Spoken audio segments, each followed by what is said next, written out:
You ask Tiger to calculate. This deals with finding the midpoint between 2 points. The midpoint between the 2 points is 5.5, 87.5. Let's solve it step by step. Plot the 2 points and calculate the midpoint using the formula. The coordinates of point 1 are, x1 equals -42, y1 equals 88. The coordinates of point 2 are, x2 equals 53, y2 equals 87. PM represents the midpoint of the 2 points.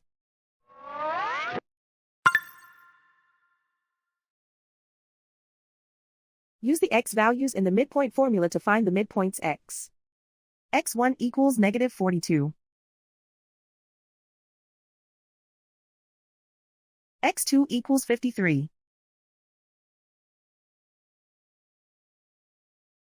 Simplify the arithmetic.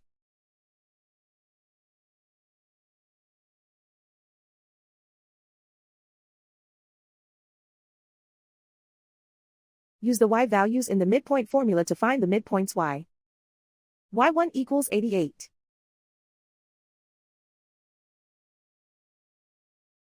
y2 equals 87.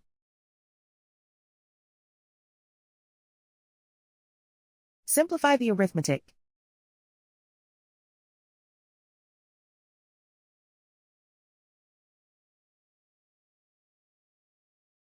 And so, the midpoint is 5.5, 87.5.